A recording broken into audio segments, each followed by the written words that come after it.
नमस्कार, मी भाग्यश्री पाठक मार्केट आणि मी हा सोप्या मराठीतून शेअर मार्केट समजावून सांगण्याचा माझा एक उपक्रम आहे। आता यावेळेचं बजेट समजावून द्यायचं झालं तर 3 वर्ष 3 वेळेला कंटिन्युअस यांच्या हातात BJPच्या हातात सत्ता आली। त्यामुळे त्यांनी ज्या योजना ठरवल्या होत्या त्याच्यामध्ये सातत्य ठेवता आलं। गेल्या वेळेला कॅपेक्स वाढवल्यामुळे एक्सपान्शन करता आलं, कॅपॅसिटी एक्सपान्शन। आता कॅपॅसिटी एक्सपान्शन झालंय म्हणजे कमी खर्चामध्ये जास्ती माल तयार होतोय, पण तो तयार झालेला माल विकला गेला पाहिजे, म्हणजे त्याला खप पाहिजे, तर कन्झम्पशन व्हायला हवं, म्हणून लोकांच्या हातात पैसा दिलाय। म्हणजे आत्ताच्या बजेटचं वर्णन आपण इकॉनॉमिक्सच्या भाषेत पूर्वी जी ग्रोथ होती ती कॅपेक्स ग्रोथ होती, कॅपेक्समुळे झालेली। आता कन्झम्पशन लेड ग्रोथ आता होण्यासाठी सगळ्यांना 12 लाखापर्यंत टॅक्स लागणार नाही अशा पद्धतीची एक घोषणा करण्यात आली। त्यामुळे 2 प्रकारे प्रगती साधता येते। गेल्या वेळेला भांडवली खर्च करून प्रगती साधली, आता मागणी वाढवण्याचा विचार केलाय आणि ही मागणी कशी वाढेल तर लोकांच्या हातात पैसा आला की मागणी वाढेल अशा पद्धतीचा एक प्रयत्न।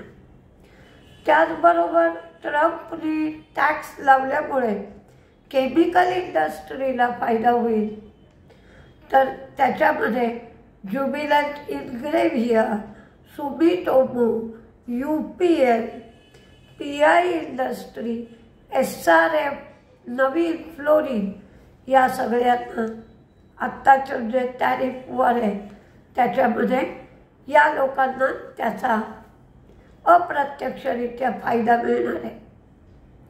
बजाज ऑटोच्या विक्रीचे आकडे आले, एकूण विक्री 7% वाढली, 2 व्हीलरची 7%, 3 व्हीलरची 10%, निर्यात 37%, पण डोमेस्टिक विक्री 9% कमी झाली। बार्बेक्यू नेशनचा रिझल्ट आला, प्रॉफिट वाढलं, रेव्हेन्यू मात्र फ्लॅट राहिलं। आज हुडकोचा शेअर पडला, कारण PM आवास योजना जी आहे त्याचं अर्बन बजेट जे आहे ते बजेट 10,377 कोटींनी कमी केलं। सगळ्यांना अपेक्षा होती की अफोर्डेबल होम्सच्या बाबतीत बजेट वाढवलं जाईल, पण ते बजेट कमी केलं, म्हणून हुडकोचा शेअर आज पडला। त्याचबरोबर आता RBI पॉलिसी आहे। RBI पॉलिसीच्या बाबतीत असं सुचवलं जात आहे की LDR म्हणजे लोन डिपॉझिट रेशो असतो, म्हणजे साधे हो की तुमच्याजवळ जमा किती होते तेवढंच तुम्ही कर्ज द्या तर बँकेची स्थिती चांगली राहील असं सांगितलं जातं, आणि हे स्ट्रिक्टली सांगितलं गेलं होतं। तर त्यामध्ये थोडी ढिलाई दिली गेली तर लोन अधिक प्रमाणात बँका देऊ शकतील, कारण सध्या बँकांमध्ये एवढी डिपॉझिट्स जमा होत नाही आहेत। त्यामुळे लिक्विडिटी क्रंच असल्यामुळे थोडी ढिलाई द्यावी या LDRच्या रेशोमध्ये, म्हणजे 100% हा रेशो असला पाहिजे। तर HDFCचा हा रेशो 100% आहे, पण बाकीच्या बँकांचा हा रेशो 100% नाही आहे। कोणाचा 85%, कोणाचा 87%, कोणाचा 82%, तर याच्यामध्ये थोडी ढिलाई द्यावी असं सुचवलं आहे। त्याचबरोबर यावेळेला जे बजेट आहे त्या बजेटमध्ये GDPच्या 4.3% भांडवली गुंतवणूक आहे, कॅपेक्स म्हणतो आपण त्याला, आणि तूट GDPच्या 4.4% एवढी तूट दाखवली आहे. सध्यासुद्धा कॅपेक्स नाही केला आहे, भांडवली गुंतवणूक सरकारची नाही आहे म्हटलं तरी 10% त्या गुंतवणुकीमध्ये वाढ करण्यात आली. सिप्ला मेडप्रो साऊथ इंडिया प्रोप्रायटरीमध्ये 414 कोटी रुपयाची गुंतवणूक करणार आहे. SBI लाईफला 39 कोटीची GST ऑर्डर मिळाली. थायरोकेअरचा रिझल्ट चांगला लागला आहे. प्रॉफिट, रेव्हेन्यू, मार्जिन तिन्ही गोष्टी वाढल्या आहेत. सेंट्रल बँकेने वास्तू हाऊसिंग फायनान्स बरोबर MSMEला कर्ज देण्यासाठी करार केला आहे.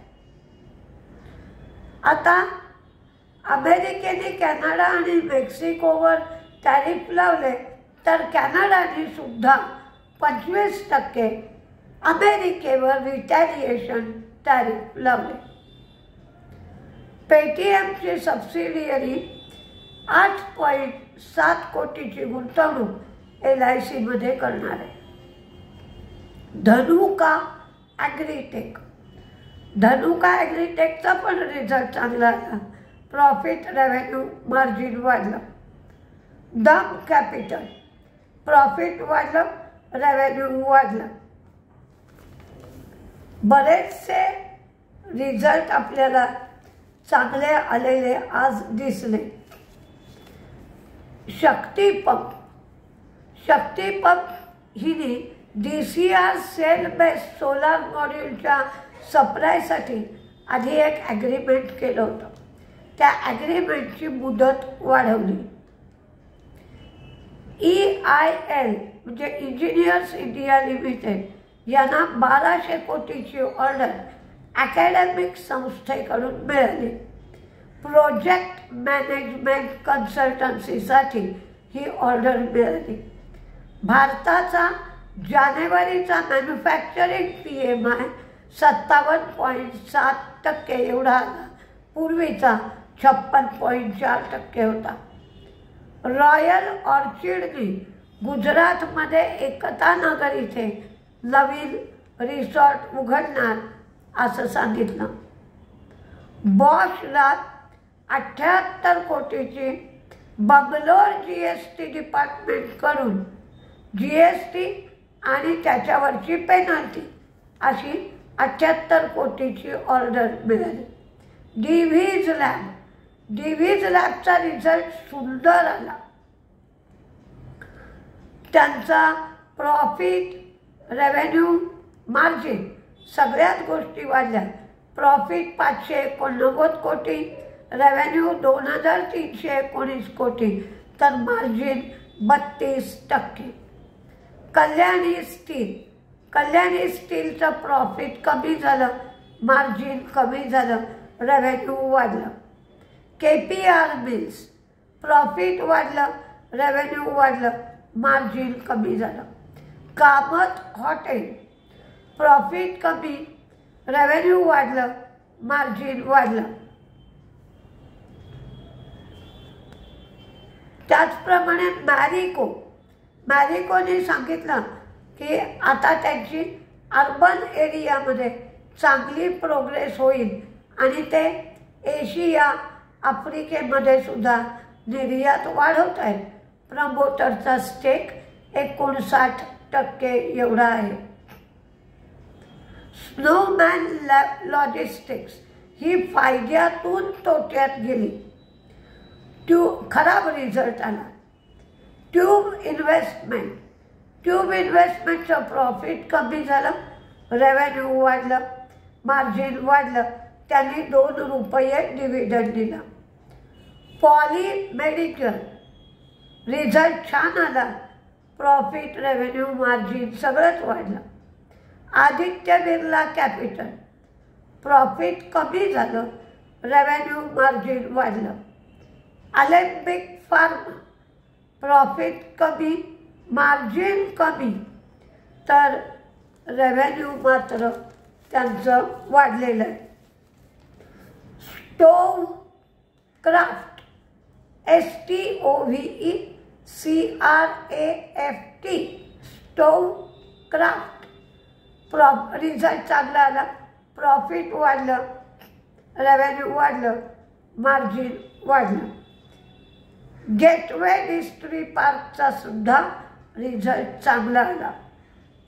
प्रीमियर एनर्जी, सुरेख रिझल्ट आला, प्रॉफिट 43 कोटीचं 255 कोटी आलं, रेव्हेन्यू 712 कोटीचा 1713 कोटी आला, रिझल्ट छान आला. ग्लँड फार्मा, प्रॉफिट वाढलं, रेव्हेन्यू कमी झालं. सुब्रोस, प्रॉफिट वाढलं, रेव्हेन्यू वाढलं, मार्जिन मात्र कमी झालं. जेवढे रिझल्ट कव्हर करता येतील किंवा जेवढं तुम्हाला सांगण्याचा प्रयत्न करता येईल तेवढं सांगितलं. पण अजूनही जागतिक स्तरावर सगळा गोंधळ चालू आहे, तर मार्केट स्थिरस्थावर व्हायला वेळ लागेल आणि बजेटमधले सुद्धा बारकावे सगळ्या लोकांना समजायला वेळ लागेल. तर हळूहळू सगळे बारकावे आपल्यालाही समजतील, सगळ्यांना समजतील आणि हळूहळू मार्केटमध्ये स्थिरतासुद्धा येईल. आपल्याला थोडीशी वाट बघावी लागेल. तिथपर्यंत जे शेअर पडत आहेत, आपल्याला चांगले शेअर जर गोळा करता येणं शक्य असेल तर आपण ते गोळा करत. आता आपली भेट उद्या सकाळच्या व्हिडिओत होईल. नमस्ते.